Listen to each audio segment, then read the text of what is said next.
بسم اللہ الرحمن الرحیم۔ السلام علیکم۔ مکتب غامدی کی ایک اور نشست میں خوش آمدید۔ 23 اعتراضات پر گفتگو کی سیریز جاری ہے۔ آج اس سلسلے کی ہم 61ویں قسط شروع کرنے جا رہے ہیں، 61 ایپیسوڈ، اور غنا اور موسیقی کا اہم ترین اعتراض زیر بحث ہے۔ اس موضوع پر آج ہم چوتھی قسط کر رہے ہیں، آغاز کرتے ہیں۔ غام صاحب بہت شکریہ آپ کے وقت کا۔ سب سے پہلے مجھے یہ بتائیے گا کہ اب تک ہم نے گزشتہ 3 نشستوں میں ایک وہ متعین مقام قرآن مجید کی آیات جن سے بالعموم استدلال کیا جاتا ہے آپ کے سامنے رکھی، آپ نے ان کی لفظی تحلیل کی، ماضی کی علمی تراث سے روشناس کروایا اور پھر بتایا کہ کیا پرسپیکٹیو ہے جن میں یہ باتیں کہی جا رہی ہیں اور ان کا محل اور مقام کیا ہے۔ بحث کو میں آگے بڑھانا چاہتا ہوں اس بات کے ساتھ کہ آپ یہ بتائیے گا کہ اب تک ہم کیا جان چکے ہیں، اور اب میں یہ چاہتا ہوں کہ رسول اللہ صلی اللہ علیہ وسلم سے منسوب احادیث جن کے بارے میں یہ استدلال کیا جاتا ہے کہ آپ صلی اللہ علیہ وسلم وہ ہستی ہیں کہ جنہوں نے بتانا ہے دین کیا ہے، جب آپ نے یہ فرما دیا کہ موسیقی حرام ہے، موسیقی کی کوئی گنجائش نہیں ہے، تو پھر اس کے بعد کیا کہنے کی گنجائش رہ جاتی ہے؟ آپ کا مطالعہ کیا ہے، احادیث کیا کہتی ہے؟ میں آپ کی آخری بات ہی سے ابتدا کروں گا۔ اگر رسالت مآب صلی اللہ علیہ وسلم نے کوئی بات کہہ دی ہے تو میں تو یہ گفتگو کی بھی پھر جسارت نہیں کر سکتا۔ اللہ کے آخری پیغمبر ہی کا یہ کام ہے کہ وہ مجھے بھی اور آپ کو بھی اور پوری دنیا کو دین بتائے۔ میں نے اپنی کتاب میزان کی ابتدا یہاں سے کی ہے کہ دین کا تنہا ماخذ اب قیامت تک محمد الرسول اللہ صلی اللہ علیہ وسلم کی ذات والا صفات ہے۔ یہاں ساری بحث یہی ہے کہ رسول اللہ صلی اللہ علیہ وسلم جب کسی چیز کو ممنوع قرار دیتے ہیں تو کس طرح بیان کرتے ہیں۔ یہ وہ بحث ہے جہاں سے ہم نے بات شروع کی تھی۔ یہاں میں وہ بات پھر ایک بار دہرا دینا چاہتا ہوں کہ حلال و حرام کا معاملہ کوئی سہل معاملہ نہیں ہے۔ یہ اس طرح نہیں ہے کہ ایک فتویٰ میں صادر فرما دوں، ایک فتویٰ آپ صادر فرما دیں۔ اللہ تعالیٰ نے قرآن مجید میں تنبیہ فرمائی ہے کہ حلال اور حرام کا فیصلہ صرف ذات خداوندی نے کرنا ہے، اور ذات خداوندی جب کوئی فیصلہ کر دے تو اس کے ابلاغ کا تنہا ذریعہ محمد الرسول اللہ صلی اللہ علیہ وسلم کی ذات والا صفات ہے۔ یہ ایک متعین چیز ہے جو ہر شخص پر واضح ہونی چاہیے۔ جب وہ کوئی بات کر دیں گے تو پھر اس کے بعد ہر شخص سر تسلیم خم کرے گا، لیکن اگر اپنی طرف سے حلت اور حرمت کے فتوے دیے جائیں تو قرآن مجید ہمیں یہ بتاتا ہے کہ یہ چیز بالآخر شرک تک لے جاتی ہے، جو معمولی درجے کا گناہ نہیں ہے۔ اس لیے اس میں بڑی احتیاط کی ضرورت ہوتی ہے۔ اب تک جو مقدمات میں نے آپ کے سامنے رکھے ہیں ان میں سب سے پہلی بات یہی تھی کہ رسول اللہ صلی اللہ علیہ وسلم کی نسبت سے کوئی چیز اس میں صراحت کے ساتھ بیان نہیں ہوئی۔ اگر قرآن مجید بیان کر دیتا، وہ اللہ کی کتاب ہے، اس میں نے مثالیں دی آپ کو کہ جب حرمتیں بیان کی جاتی ہیں تو کیا الفاظ ہیں، کیا تراکیب ہیں، کیا اسالیب ہیں جو اس کے لیے اختیار کیے جاتے ہیں۔ یعنی یا تو صراحت کے ساتھ کہا جاتا ہے کہ یہ چیز حرام ہے، یا یہ کہا جاتا ہے کہ اس سے باز آ جاؤ، یا یہ کہا جاتا ہے اس سے اجتناب کرو، یا یہ کہا جاتا ہے کہ یہ ایک گندا شیطانی کام ہے، اس کے قریب نہ جاؤ۔ اس کے قریب نہ جاؤ یہ تعبیر بدکاری کے معاملے میں قرآن مجید نے اختیار کی، یہ یتیموں کے مال کے بارے میں قرآن مجید نے اختیار کی۔ تو حرمتوں کو صراحت کے ساتھ بیان کرنے کا جو اسلوب بھی قرآن نے اختیار کیا ہے، بات اس میں بیان ہونی چاہیے۔ رسالت مآب صلی اللہ علیہ وسلم کی نسبت سے اگر کوئی چیز بیان ہوگی تو وہ بھی اسی صراحت کے ساتھ سامنے آنی چاہیے۔ میں نے آپ سے عرض کیا کہ اس طرح کی کوئی چیز دین کے ذخیرے میں نہیں ہے۔ اسی باب میں پھر وہ چیزیں زیر بحث آئیں کہ جس میں قرآن مجید کی کچھ آیات سے استدلال کیا گیا۔ ایک ایک کو لے کے میں نے یہ بتایا کہ وہ آیات اسی اصول پر بات کر رہی ہیں جو میں نے آپ کی خدمت میں عرض کیا ہے۔ وہ اصول کیا ہے؟ یعنی پہلی چیز یہ کہ کوئی حرمت اگر بیان ہونی ہے تو صراحت سے بیان ہو۔ دوسرے یہ کہ اگر بیان نہیں ہوئی تو وہ اصول جو حرمت کے لیے بیان کر دیے گئے ہیں، اور اس میں نے وضاحت کی تھی کہ حرمت کے دین میں باب ہی 2 ہیں، یا کھانے پینے کی خور و نوش کی حرمتیں ہوں گی یا اخلاقیات کی حرمتیں ہوں گی۔ کھانے پینے کی حرمتوں کے بارے میں اصول بیان کر دیا گیا ہے کہ تمام طیبات حلال ہیں اور تمام خبائث حرام ہیں۔ اب ظاہر ہے کہ خبائث کا اطلاق میں بھی کر سکتا ہوں، آپ بھی کر سکتے ہیں۔ یہ اللہ تعالیٰ نے جو اصول بیان کیا اس کا اطلاق ہوگا، اور اس کے بعد بھی ہم کو حق حاصل ہے کہ ہم یہ کہیں کہ یہ چیز دین میں ممنوع ہے۔ یہاں پر بھی میں نے آپ سے عرض کیا کہ 5 بنیادی چیزیں واضح کر دی گئی ہیں۔ وہ اصول حرمت ہے اخلاقیات میں، یعنی ہم یہ دیکھیں گے کہ یہ چیز ہمارے سامنے آئی ہے، کیا یہ فاحشہ تو نہیں ہے، کیا یہ حق تلفی تو نہیں ہے، کیا یہ جان مال آبرو کے خلاف زیادتی تو نہیں ہے، کیا یہ شرک تو نہیں ہے، کیا یہ بدعت تو نہیں ہے۔ یہ 5 اصول ہیں جن پر حرمتیں قائم ہیں. تو حرمت یا صراحت کے ساتھ بیان ہوگی، اور یا یہ ہے کہ ان اصولوں کا اطلاق کیا جائے گا. ٹھیک. اس کے سوا حرمت کے بیان کرنے کا اور کوئی طریقہ نہیں. اب میں نے رائے کیا دی اس معاملے میں؟ آخر میں نے یہ عرض کیا تھا نا کہ میں کیا کہتا ہوں. تو میں یہ کہتا ہوں کہ غنا ہو، موسیقی ہو، تصویر کشی ہو، اسی طرح جتنے فنون لطیفہ ہیں، اب نئی بہت سی چیزیں وجود میں آ گئی ہیں. ادب تخلیق ہوتا ہے، شاعری ہوتی ہے، فکشن لکھا جاتا ہے، ڈرامے لکھے جاتے ہیں، ناول لکھے جاتے ہیں. غرض یہ کہ بہت سی چیزیں ہیں. اداکاری بجائے خود ایک بہت بڑا فن بن گئی ہے. جتنی بھی چیزیں ہیں وہ سب کی سب اصلاً بالکل جائز ہیں، اصلاً بالکل جائز ہیں. لیکن جس طریقے سے کسی بھی چیز کا غلط استعمال ہو سکتا ہے، فنون لطیفہ کا سب سے بڑھ کر ہو جاتا ہے. چونکہ غلط استعمال ہو سکتا ہے تو اس وجہ سے استعمال کے لحاظ سے مختلف حکم لگائے جاتے ہیں. اب یہ دیکھیے کہ وہ کیا کیا پہلو ہو سکتے ہیں. میں ایک چیز کو جائز سمجھتا ہوں، کبھی ایسا ہونا چاہیے نا کہ میں پھر اس کو استعمال بھی کر لوں گا. اگر وہ کوئی فعل ہے تو اس کا ارتکاب بھی کر لوں گا، اس لیے کہ وہ اپنی اصل میں مباح ہے، جائز ہے. وہ اگر ایک ایسی چیز ہے کہ جو کسی انسانی ضرورت کے ساتھ متعلق ہے، اور میں نے عرض کیا تھا کہ تفریح بھی انسانی ضرورت ہے، تو میں ہو سکتا ہے کہ اس کی ترغیب بھی دوں کسی موقع پر، اس کی تحسین بھی کروں کسی موقع کے اوپر. اور اسی طرح اگر میں یہ دیکھوں کہ اس چیز کا استعمال غلط ہونے کا امکان ہے یا غلط ہو رہا ہے تو تنبیہ بھی کروں. اس کا استعمال اگر بہت زیادہ غلط ہونے لگ جائے تو اس کے بارے میں لوگوں کو توجہ بھی دلاؤں. اور کسی موقع پر اگر اس سے کوئی شیطنت وجود میں آتی ہو تو اس کے بارے میں بھی لوگوں کو تنبیہ کروں. یہ سب چیزیں ہونی چاہیے نا. اب یہ کیا بحث ہے؟ یہ اطلاق کی بحث ہے. یعنی متعین ہو گیا کہ براہ راست حرمت غنا کی، موسیقی کی، تصویر کشی کی، فنون لطیفہ میں سے کسی چیز کی بھی بیان نہیں ہوئی، شاعری کی بھی بیان نہیں ہوئی. میں نے قرآن مجید سے آپ کو پڑھ کر بتا دیا کہ مذمت ہوئی ہے، اس کے باوجود وہاں سے حرمت کشید نہیں کی جا سکتی، بیان نہیں ہوئی. وہ جو 5 چیزیں ہیں جن کو اصول حرمت کہنا چاہیے اخلاقیات میں، ان میں سے کسی کا براہ راست اس پر اطلاق نہیں ہوتا تو حرمت کا فتویٰ دینے کی جسارت تو کوئی کر نہیں سکتا. اب وہی چیزیں ہوں گی، یعنی اطلاق کے مسئلے ہوں گے. اور میں نے عرض کیا کہ اس میں اباحت بھی ہوگی، یعنی کسی موقع پر کوئی صالح ترین انسان، یہاں تک کہ اللہ کا پیغمبر بھی اس کو روا رکھے گا، کسی موقع پر اس کی ترغیب دے دے گا، کسی موقع پر اس کی تحسین کر دے گا، اور کسی موقع کے اوپر توجہ دلائے گا اور یہ کہے گا کہ اللہ الاطلاق اس کو تم جائز قرار دے رہے ہو، اس کے نتیجے میں دیکھو فلاں خرابی بھی پیدا ہوتی ہے، فلاں خرابی بھی پیدا ہوتی ہے، فلاں خرابی بھی پیدا ہوتی ہے. یہ ساری چیزیں اطلاق کی بحث میں آئیں گی. اسی کی کچھ مثالیں تھیں جو قرآن مجید میں آ گئی. یعنی ہم نے دیکھا کہ قرآن مجید نے ہمیں یہ بتایا کہ ان میں سے کوئی چیز ہو یا ان سے ملتی جلتی کوئی چیز ہو، وہ اگر غلط موقع پر آئے گی، غلط مقصد کے لیے استعمال کی جائے گی، اسے اللہ کے دین کے راستے میں رکاوٹ بنایا جائے گا، وہ رسالت مآب صلی اللہ علیہ وسلم کے زمانے میں بنایا جائے، وہ آج بنایا جائے، اس پر تنبیہ بھی کی جائے گی، اس کی مذمت بھی کی جائے گی، اسے ایک جرم بھی قرار دیا جائے گا. یہ بنیادی مقدمات واضح ہو گئے. ٹھیک. اب میں آپ سے عرض کرتا ہوں کہ ہمارے پاس جو اس معاملے میں روایات ہیں، ان سب میں آپ اطلاق کی یہی صورتیں دیکھیں گے.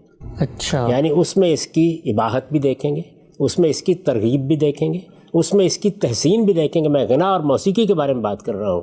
اس میں اس پر تنبیہ بھی دیکھیں گے، اس میں اس کے بارے میں یہ توجہ دلانے کا عمل بھی دیکھیں گے کہ اس کی ہر صورت کو جائز نہیں قرار دے دینا چاہیے. یعنی اصلاً بالکل جائز ہے، لیکن اس کی ہر صورت، یعنی اس کا ہر استعمال، یہ جائز نہیں قرار دے دینا چاہیے. یہ ساری چیزیں آپ کو روایات میں نظر آئیں گی. روایات کا محل کیا ہوتا ہے دین کو سمجھنے میں، اس کو بھی متعین طور پر جان لیجئے. میں بہت دفعہ اس بات کو بیان کر چکا ہوں اور پھر اس کو دہرا رہا ہوں، اس لیے کہ اس طریقے سے لوگوں نے بدقسمتی سے دین کی طرف توجہ نہیں کی. سب سے پہلے یہ دیکھنا چاہیے کہ کوئی چیز قرآن مجید میں بیان ہوئی ہے، رسالت مآب صلی اللہ علیہ وسلم کی سنت کے ذریعے سے منتقل ہوئی ہے. سنت کے ذریعے سے منتقل ہوئی ہے، یہ الفاظ میں نے اس لیے استعمال کیے ہیں کہ وہاں عملی تواتر ہے جو ذریعہ بنتا ہے. اور میں نے یہ عرض کیا کہ اس کے لیے ہمیں اللہ کی کتاب کی طرف رجوع کرنا تو ہمارے درمیان موجود ہے. ہمیں اگر سنت کو جاننا ہے تو ہم یہ دیکھیں گے کہ مسلمانوں کا اجماع ہے، مسلمانوں کا تواتر ہے، اور یہ اجماع اور تواتر اپنی ابتدا رسالت مآب صلی اللہ علیہ وسلم کے حکم سے کر رہا ہے. ٹھیک. یعنی جو دین رسول اللہ صلی اللہ علیہ وسلم سے پہلے موجود تھا، اس کو جب اللہ کے پیغمبر نے متعین طور پر لوگوں کے لیے دین قرار دے کر جاری کر دیا تو اس کو سنت کہتے ہیں۔ تو یہ دونوں چیزیں سب سے پہلے دیکھیں گے۔ اس کے بعد ہے روایات۔ روایات کا مطلب کیا ہے کہ قرآن اور سنت کے ذریعے سے اللہ کا دین دینے کے بعد رسالت مآب صلی اللہ علیہ وسلم اپنی ذمہ داری سے بری ہو گئے۔ جو آپ پر ذمہ داری قرآن میں ڈالی گئی تھی کہ آپ اللہ کا دین بے کم و کاست پہنچا دیں، وہ آپ نے پہنچا دیا۔ لیکن بہرحال آپ اس دنیا میں رہے، لوگوں نے آپ کی باتیں سنی، لوگوں نے آپ سے سوالات کیے، کسی موقع پر خود آپ نے کوئی عمل کیا، لوگوں کو کسی جانب توجہ دلائی، یہ وہ سب کچھ کیا ہے؟ یہ زمانہ رسالت کا تاریخی ریکارڈ ہے۔ ٹھیک، یہ تاریخی ریکارڈ ہمارے پاس پہلے 100-150 سال تک زبانی روایتوں کی صورت میں آیا ہے، اسی لیے ان کو روایتیں کہا جاتا ہے۔ بعد میں روایتوں کی 3 چیزوں کو الگ الگ کر کے ان کو نام بھی الگ الگ دے دیے گئے۔ اگر وہ رسالت مآب صلی اللہ علیہ وسلم کے کسی قول یا فعل یا تقریر و تصویب کو بیان کر رہی ہیں تو انہیں حدیث کہا گیا۔ اگر وہ صحابہ کے کسی قول فعل یا تقریر و تصویب کو بیان کر رہی ہیں تو انہیں آثار کہا گیا، اور اگر وہ بعد کی کوئی چیز ہے تو اس کے لیے تاریخ کا لفظ استعمال کیا گیا۔ اپنی اصل کے لحاظ سے یہ زمانہ رسالت کا تاریخی ریکارڈ ہے۔ ٹھیک، اس میں ہوتا کیا ہے؟ اس میں وہی ہوتا ہے جو لفظ میں نے استعمال کیا، یعنی وہ دین جو قرآن مجید پہ بیان ہو گیا، جو سنت کے ذریعے سے منتقل ہو گیا، اب اس کے اطلاق کی چیزیں ہوتی ہیں۔ تو اس وجہ سے میں نے اپنی کتاب میں بتایا ہے کہ ان کے ذریعے سے دین میں کسی عقیدے اور عمل کا اضافہ نہیں ہوتا۔ جو دین ہمیں دیا گیا ہے اس کی تفہیم ہوگی، اس کی تبیین ہوگی، اس کی شرح ہوگی، اس کی وضاحت ہوگی۔ رسالت مآب صلی اللہ علیہ وسلم نے کسی چیز پر عمل کیا، اس عمل کا بیان ہوگا جس کو میں اسوہ حسنہ سے تعبیر کرتا ہوں۔ تو ہمارے پاس یہ روایتیں ہر باب میں مل جاتی ہیں۔ یعنی آپ دیکھتے ہیں اس وقت کہ کوئی 60-70 ہزار یا اس سے بھی زیادہ ہے جو ذخیرہ لوگوں نے مرتب کر کے پیش کر دیا ہے، اس کی تنقیح کا کام بھی ہوا ہے۔ اس میں ہمارے ہاں ایک بہت بڑا فن وجود میں آیا ہے جس کو ہم فن حدیث کہتے ہیں، یعنی جس میں اس ذخیرے کے راویوں پر کام کیا گیا ہے، اور یہ بتایا گیا ہے کہ وہ لوگ جنہوں نے یہ پچھلی 1.5 صدی میں یہ باتیں بیان کی، یعنی اس سے پہلے یہ 1.5 صدی گزر چکی ہے، باتیں بیان کی، اس میں پہلا کون تھا، دوسرا کون تھا، تیسرا کون تھا، چوتھا کون تھا، 3 4 5 واسطے بالعموم ہوتے ہیں، ان سب کے بارے میں ہمارے پاس معلومات فراہم کی گئی، اور محدثین نے ان کے جانچنے پرکھ کے اصول قائم کیے۔ یہ تاریخی ریکارڈ کی تحقیق کے اصول ہیں جو دنیا میں ہم بہت فخر کے ساتھ پیش کر سکتے ہیں کہ مسلمانوں کے ہاں اپنی آخری شکل میں نمودار ہوئے ہیں۔ تو ہمارے محدثین نے اس باب کی روایتوں پر بھی کام کیا ہے، اور میں اس سے پہلے بھی عرض کر چکا کہ ہم جن روایتوں کو رسالت مآب صلی اللہ علیہ وسلم کی نسبت سے بیان کرنے کی جسارت کر سکتے ہیں، اس لیے کہ یہ کوئی سہل معاملہ نہیں ہے کہ جو شخص حدثنا اخبرنا کہہ کے کوئی بات بیان کر دے تو آپ اللہ کے پیغمبر کی نسبت سے بیان کر دیں۔ اس فن کی روشنی میں، محدثین کے قرار دادہ اصولوں کی روشنی میں، یہ حسن یا صحیح روایت ہے کہ جس کو ہمیں لوگوں کے سامنے پیش کرنے کا حق ہے۔ ٹھیک، اس باب میں جو روایتیں ضعیف روایتیں ہیں جن کو کسی حال میں بھی زیر بحث نہیں آنا چاہیے، ان کو الگ کر دیجیے۔ اس کے بعد صحیح اور حسن روایات، یہ 26 روایتیں ہیں، یعنی پورے ذخیرہ حدیث، پورے ذخیرہ حدیث سے ہم نے ان کو چھانٹ کر نکال دیا ہے، اور یہ کام ہم نے بھی کیا ہے۔ یہ اس سے پہلے محدثین بھی کرتے رہے ہیں۔ میں اس سے پہلے تعارف کرا چکا ہوں کہ خود دور حاضر میں ایک بڑے جلیل القدر عالم نے یہ کام کیا ہے، اور ان کی تصنیف ابھی حال میں چھپی ہے، اس میں یہ سب آ جاتی ہیں۔ یہ جو ہمارے ہاں بخاری ہیں، مسلم ہیں، وہ بھی اپنے اپنے طریقے کے مطابق یہی انتخاب کا کام کر رہے ہیں۔ تو اس سارے ذخیرے کو سامنے رکھ کر ان روایات کا اگر انتخاب کیا جائے اور اس اصول پر کیا جائے کہ روایت محدثین کے طریقے پر حسن یا صحیح ہونی چاہیے، تو یہ 26 روایات، ٹھیک، ان سب کو ہم نے جمع کر دیا ہے۔ یہ شائع ہو چکی ہیں، ان کا ترجمہ کر کے ان کو شائع کیا گیا ہے، ان پر میں نے حواشی بھی لکھے ہیں۔ میں وہ سارا ذخیرہ آپ کے سامنے ایک ترتیب کے ساتھ پیش کر دیتا ہوں، اس کے بعد بالکل واضح ہو جائے گا کہ غنا اور موسیقی کے بارے میں جو رائے میں نے دی ہے، ان روایتوں سے بھی وہی بات واضح ہوتی ہے۔ ان روایتوں میں بھی کسی جگہ صراحت کے ساتھ آپ کو یہ الفاظ نہیں ملیں گے کہ یہ چیز بالکل حرام ہے، اس کے قریب نہ جاؤ، یہ علی الاطلاق ممنوع ہے۔ وہی چیزیں ہوں گی، کہیں اباحت، کہیں ترغیب، کہیں تحسین، کہیں تنبیہ، کہیں توجہ دلانے کا امر، کہیں یہ احساس کہ اس کی ہر چیز کو حلال نہ سمجھ لینا۔ وہی چیز جو میں نے آپ کی خدمت میں پیش کی کہ یہ اس کا استعمال ہے جو مختلف پہلوؤں سے زیر بحث آئے گا، اور یہ صرف غنا اور موسیقی میں نہیں ہے، شاعری کا باب نکالیں گے وہاں بھی یہی ہوگا، تصویر کشی کا باب نکالیں گے وہاں بھی یہی ہوگا۔ غرض یہ کہ جو فنون لطیفہ بھی کبھی دنیا میں موجود رہے ہیں، اگر رسالت مآب صلی اللہ علیہ وسلم کے زمانے میں ہوں گے تو بالکل آپ کو یہی صورت پیش آئے گی، اس لیے کہ ان میں سے اصلاً کوئی چیز بھی ممنوع نہیں ہے، یہ اصلاً زینت کی چیزیں ہیں، اللہ نے ان کو ہمارے لیے پیدا کیا ہے، ان کو علی الاطلاق حرام قرار دینے کی جسارت نہیں کرنی چاہیے، ان کے استعمال کے مختلف پہلوؤں پر تبصرہ بھی ہو سکتا ہے، تنبیہ بھی ہو سکتی ہے، توجہ بھی دلائی جائے۔ ہم سب اس سے پہلے کہ روایتوں کے اس ذخیرے پر جس پر برسوں کی محنت اور تأمل کے بعد ایک مجموعہ بھی بنا غنا اور موسیقی کا، 26 کے قریب روایتیں ہیں، ایک طویل سفر ہے، ہم چاہیں گے کہ آپ کے ساتھ اس کو طے کریں، ایک ایک مقام پر رک کے دیکھیں کہ صحیح اور حسن درجے کی جو روایتیں ہیں، حدیثیں ہم تک پہنچی ہیں، ان میں کیا بات زیر بحث ہے، اور حقیقت کے سفر کو آگے بڑھائیں گے۔ لیکن اس سے پہلے ایک چھوٹا سا سوال میرے ذہن میں آ رہا ہے، روایت پہ آپ کام شروع کریں اس سے پہلے، یہ جو آپ بار بار فرماتے ہیں کہ اصلاً مباح ہیں، اصلاً ممنوع نہیں ہیں، اس پر ایک سوال عام طور پہ پوچھا جاتا ہے کہ چلے مان لیا قرآن کا کوئی لفظ صریح حرمت بیان نہیں کر رہا، لیکن پھر یہ آپ بتائیں کہ جی قرآن کی کس آیت میں لکھا ہوا ہے کہ موسیقی تو جائز ہے، یا ٹی وی تو جائز ہے، یا اداکاری تو جائز ہے، تو اس کی بھی تو دلیل قرآن میں موجود نہیں ہے اس طرح سے۔ کہ میری بات سنیے، قرآن مجید حرمتوں کا استدلال کرے گا پھر تو بہت مسئلے پیدا ہو جائیں گے۔ قرآن میں کہاں لکھا ہوا ہے کہ جہاز میں سوار ہونا جائز ہے؟ قرآن میں کہاں لکھا ہوا ہے کہ ٹرین میں سفر کرنا جائز ہے؟ قرآن میں کہاں لکھا ہوا ہے کہ یہ جو آپ نے کوٹ پہننا ہے یہ جائز ہے؟ یہ ساری چیزیں آپ اس طرح قرآن مجید سے پوچھتے ہیں؟ قرآن مجید میں حرمت کے اصول بیان ہوتے ہیں، اور جب وہ اصول بیان ہو گئے تو اب ظاہر ہے کہ ہر وہ چیز جس کو اللہ نے حرام نہیں قرار دیا، وہ جب یہ بیان کر دیا گیا کہ یہی چیزیں حرام ہیں تو خود بخود حلال۔ اچھا، یعنی حرام کی دلیل دینی ہے جب اللہ تعالیٰ نے، اور اسلوب کیا اختیار کیا ہے، یعنی اخلاق کی حرمتوں میں یہ اسلوب اختیار کیا ہے، اللہ تعالیٰ کے اپنے الفاظ دیکھیے نا، قل انما حرم ربی، اے پیغمبر ان کو بتا دیں کہ میرے پروردگار نے صرف یہ چیزیں ممنوع قرار دی ہیں۔ تو جب صرف یہ چیزیں ممنوع قرار دی ہیں تو اس کے بعد پھر باقی کو آپ کس اصول کے اوپر ممنوع قرار دیں گے؟ بہت اہم بات۔ اور جب خور و نوش میں یہ کہہ دیا کہ تمام طیبات حلال ہیں اور تمام خبائث حرام ہیں، تو اس کے بعد حلال بھی اللہ کی طرف سے واضح ہو گیا، حرام بھی واضح ہو گیا، اب آپ کیا کریں گے؟ تو اس وجہ سے یہ تو کوئی استدلال نہیں ہے۔ اس استدلال کے بعد تو پھر یہاں میز پر بیٹھے ہوئے میں آپ سے سوال کروں گا کہ اس کرسی کے اوپر بیٹھنے کے لیے دلیل دیجیے، قرآن میں کہاں لکھا ہوا ہے؟ قرآن مجید نے اصول بیان کیے ہیں، ان اصولوں کا اطلاق آپ کرتے ہیں، اس کے سوا آپ کے پاس کوئی راستہ نہیں ہوتا۔ تو یہ اطلاق کا مسئلہ ہے۔ ہر وہ چیز جو اس دائرے سے باہر ہے، میں نے عرض کیا نا، جس کو اللہ نے ممنوع نہیں قرار دیا، وہ اصول جو اللہ تعالیٰ نے بیان کیے ہیں حرمت کے، اور یہ کہہ کے بیان کیے ہیں کہ ان کے سوا کوئی چیز حرام نہیں ہے، ان میں سے کسی چیز کا اطلاق ہو جائے گا تو میں بھی اس کے اوپر رائے دوں گا، آپ بھی دیں گے، ہر عالم کو حق ہے۔ لیکن اس دائرے سے باہر اگر کوئی چیز ہے تو وہی ہوگا، یعنی وہ بعض حالات میں مباح ہوگی، بعض میں اس کی ترغیب دی جائے گی، بعض میں اس کی تحسین بھی کی جائے گی، بعض موقع پر اس کے بارے میں توجہ دلائی جائے گی۔ میں اس کی مثالیں اس سے پہلے عرض کر چکا ہوں کہ شاعری کے بارے میں خود قرآن نے یہی کیا۔ ایک موقع پر جو لوگ تجارت کے لیے چلے گئے رسالت مآب صلی اللہ علیہ وسلم کو ممبر پر کھڑے چھوڑ کر، وہاں بھی یہی کیا گیا۔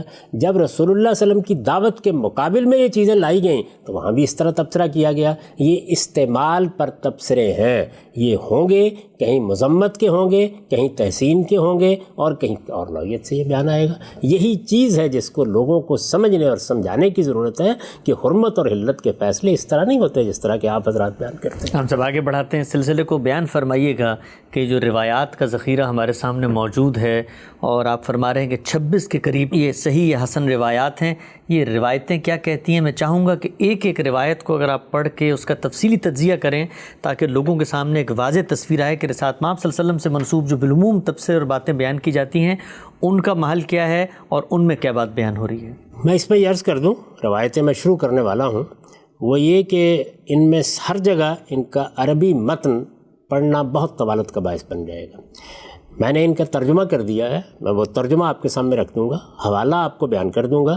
ہاں البتہ جہاں رسالت مآب صلی اللہ علیہ وسلم کا کوئی جملہ بیان ہوا ہے اس میں اصل اور اس کا ترجمہ دونوں سامنے رکھ دیا جائے گا، یہ طریقہ اختیار کیا جائے گا۔ پہلی روایت جس کا میں نے انتخاب کیا ہے وہ اس واقعے کو بیان کرتی ہے جس میں موسیقی کی ایک مجلس سے بظاہر ایک بڑا فساد سامنے آ گیا۔ کیوں انتخاب کیا ہے؟ تاکہ یہ معلوم ہو جائے کہ برے استعمال کی کیا کیا صورتیں ہو سکتی ہیں جو بعض اوقات موضوع بحث بن سکتی ہیں، بننی چاہیے۔ جب اس طرح کا معاملہ ہوا تو رسالت مآب صلی اللہ علیہ وسلم نے کیا کیا، اور خود قرآن مجید نازل ہو رہا تھا، قرآن مجید نے اس کو کس طریقے سے لیا۔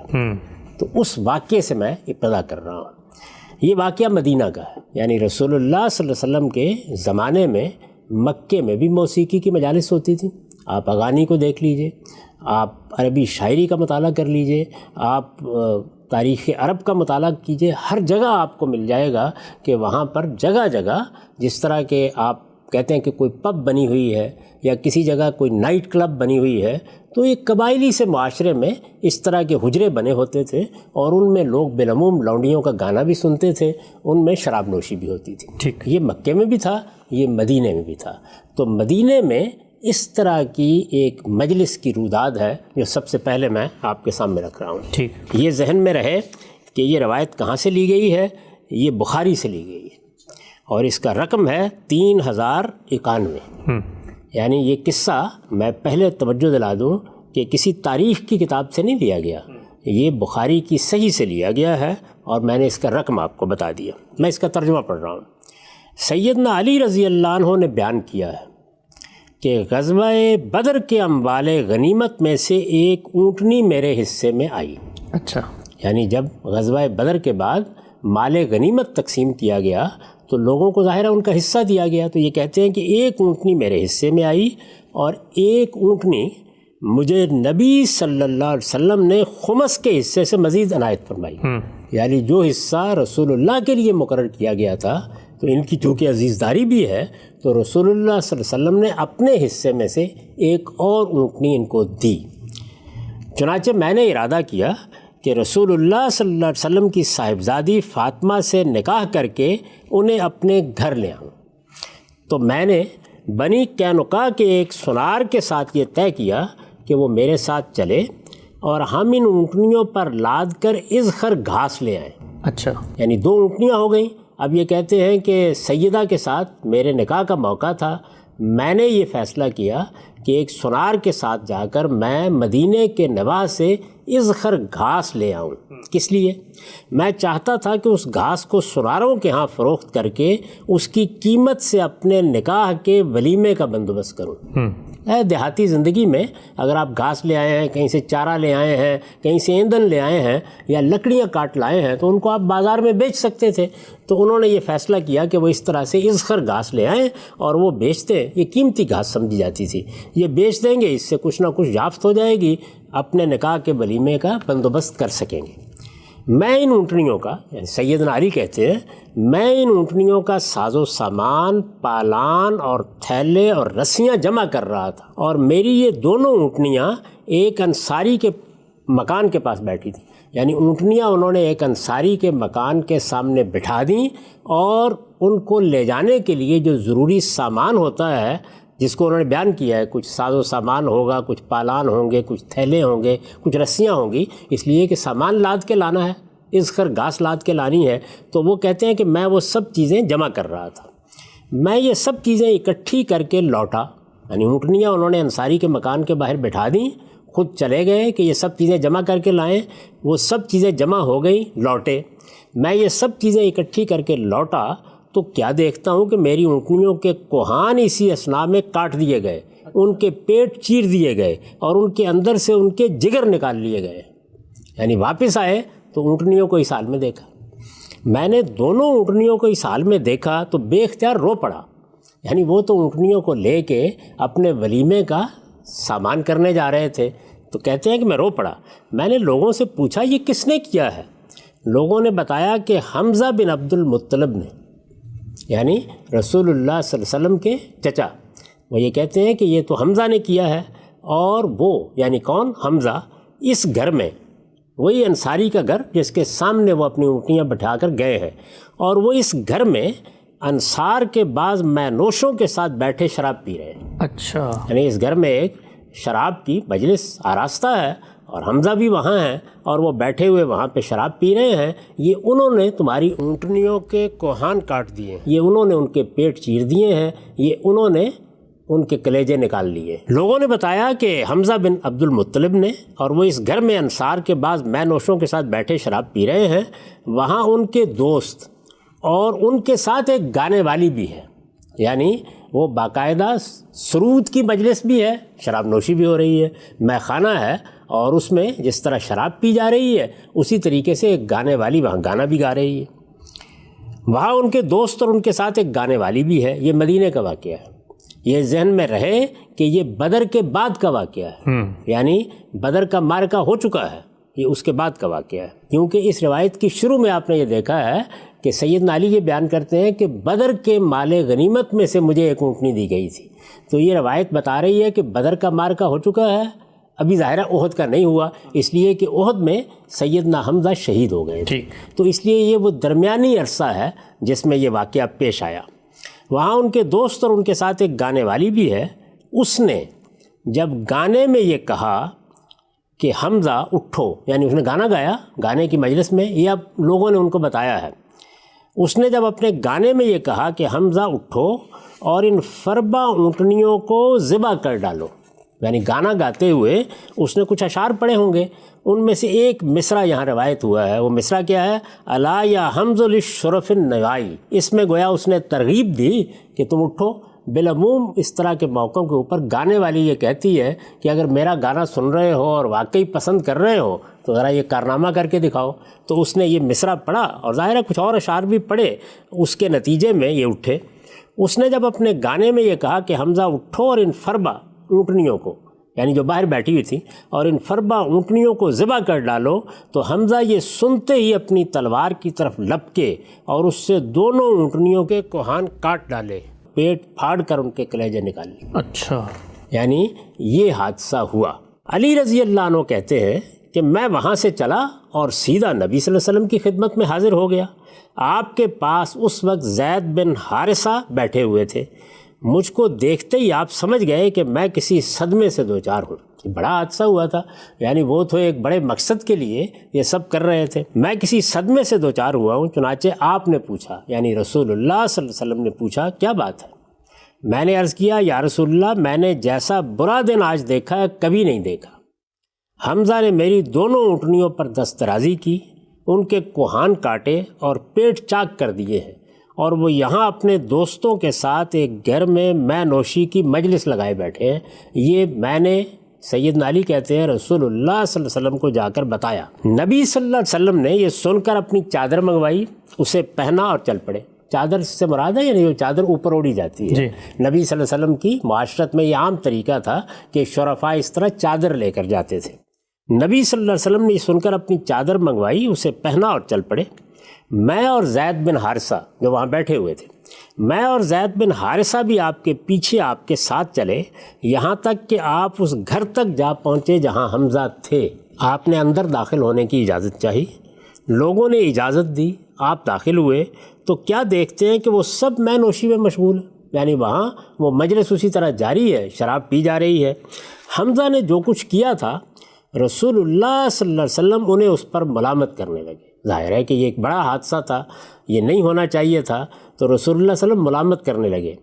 مگر حمزہ کا معاملہ یہ تھا کہ ان کی آنکھیں سرخ تھیں اور وہ نشے میں دھت ہو چکے تھے۔ اچھا، انہوں نے رسول اللہ صلی اللہ علیہ وسلم کو دیکھا، پھر نظر اٹھائی اور آپ کو گھٹنوں تک دیکھا، پھر نظر اٹھائی اور آپ کو ناف تک دیکھا، پھر نظر اٹھائی اور آپ کے چہرے کو دیکھا، پھر کہنے لگے تم سب تو میرے باپ کے غلام ہی ہو۔ اچھا، یعنی نشے کی صورت یہ تھی، ان کو کچھ احساس نہیں ہوا کہ رسول اللہ صلی اللہ علیہ وسلم آئے ہیں، کچھ خیال نہیں ہوا کہ رسول اللہ صلی اللہ علیہ وسلم کوئی ملامت فرما رہے ہیں، اس طرح کی مدہوشی کی کیفیت تھی۔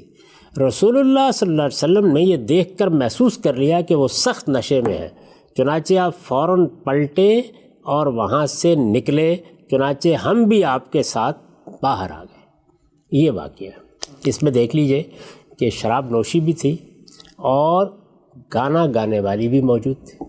اس نے گانا گایا، اس گانے ہی میں اس نے یہ کہا کہ حمزہ اٹھو اور ان اونٹنیوں کے کوہان کاٹ دو۔ اب اس میں دو کام ہوئے نا جو اس کا باعث بنے، ایک نشہ باعث بنا، ایک لونڈی کا گانا باعث بنا۔ قرآن مجید نے کس چیز کے بارے میں جواب دیا؟ آپ قرآن مجید کو دیکھ چکے ہیں نا، قرآن مجید شروع سے آخر تک پڑھ جائیے، اس نے شراب نوشی کے بارے میں تو یہ کیا کہ اس کی ممانعت کا بھی اعلان کیا، لوگوں کو اس سے روکا بھی۔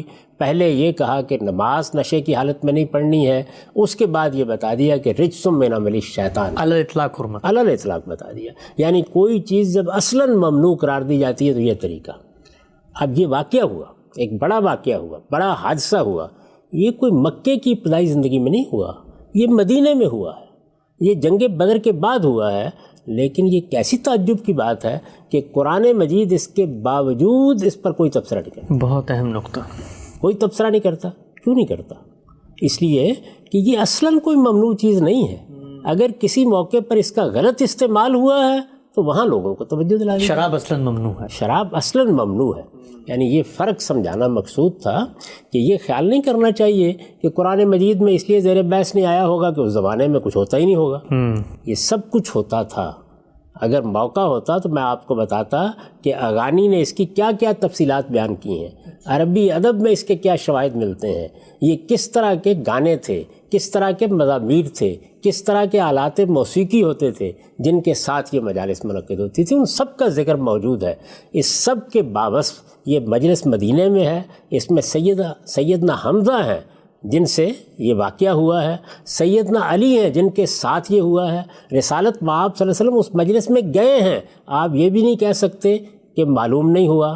اس کے بعد شراب موضوع بنی ہے، شراب کی حرمت کا اعلان ہوا ہے، شراب کے بارے میں یہ کہا گیا ہے، شراب تو ہمیشہ سے ممنوع تھی، یعنی پھر اس کا اعلان کیا گیا کیونکہ وہ تو خور و نوش کے ضابطے کے تحت آتی ہے جس میں طیبات حلال ہیں اور خبائث ممنوع ہیں۔ وہ اگر نہ بھی یہ واقعہ ہوتا تب بھی ہم اس کو ممنوع قرار دیتے، اس لیے کہ وہ ازاں جملہ خبائث ہے، لیکن اس کے بارے میں قرآن مجید کوئی تبصرہ نہیں کرتا، قرآن مجید اس واقعے کا حوالہ نہیں دیتا۔